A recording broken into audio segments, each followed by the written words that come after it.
Good morning and thank you for joining us for Wednesday's Daily Market Outlook.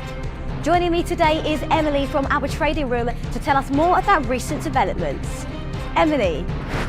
Inflows into Bitcoin exchange-traded funds totaled over $240 million in September, despite Bitcoin price slumping. Meanwhile, stablecoin growth isn't slowing down.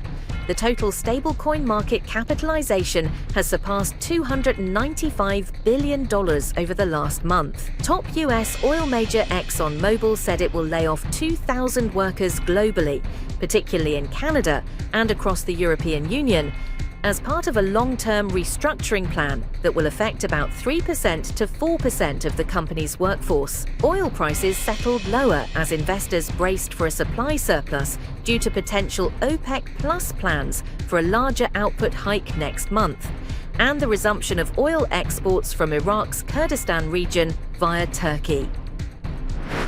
The sterling-dollar pair traded sideways in the last session. The ROC is giving a negative signal. The Bitcoin-dollar pair edged lower in the last session. The stochastic RSI is giving a positive signal. The Aussie-dollar pair saw moderate gains in the last session. The ultimate oscillator is giving a negative signal. The dollar-yen pair saw moderate losses in the last session. The Williams indicator is giving a positive signal.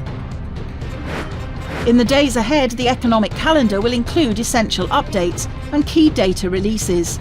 These high-impact events are expected to influence market behaviour and could lead to significant price movements. Understanding the importance of these releases is key for strategic planning.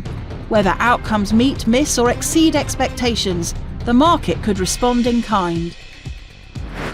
We hope that you've enjoyed our Wednesday's Market Outlook. On behalf of us all here, we wish you a productive trading day. Be sure to log in tomorrow morning for the latest news and events from the financial markets.